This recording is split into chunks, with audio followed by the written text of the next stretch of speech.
About the dozen eggs, the woman comes into the store and she says, "How much are the eggs today?" And the man says, "Well, I mean, these are older days." She says, "The regular eggs are 25 cents a dozen. The cracked ones are 10 cents a dozen." She says, "All right, crack me a dozen."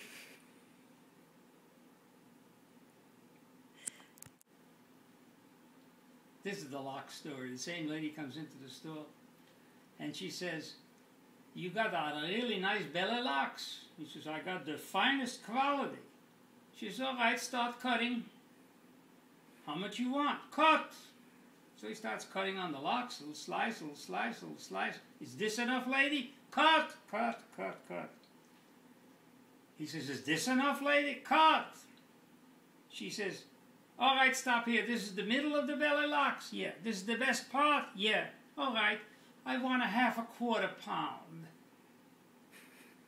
Story about the humdrum love experience. Man comes to a psychologist and he says, "You know, I need your help because by me making love with the wife has become humdrum." He says, "Humdrum?" "Humdrum." He says, "What's the problem?" He says, "I'll tell you what. Maybe you can remember those times when you were younger, you did things spontaneously. You grabbed her when she least expected it. You touched her where it was important. Live back to those younger days. Next time you come home, bring her some flowers. Hand them to her, and then grab her, give her a sweet embrace, and make love right there on the doorstep."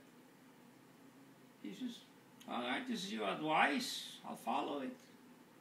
So he goes home, he does what he has to do, and he comes back to the psychologist, and the psychologist says, "How was the love making?" He said, "Well, I did what you said. I bought her the flowers. I came in the front door, I gave her a big kiss. I ripped her clothing. I made love with her on the doorstep. For me, it was humdrum. For the children, it was a novelty."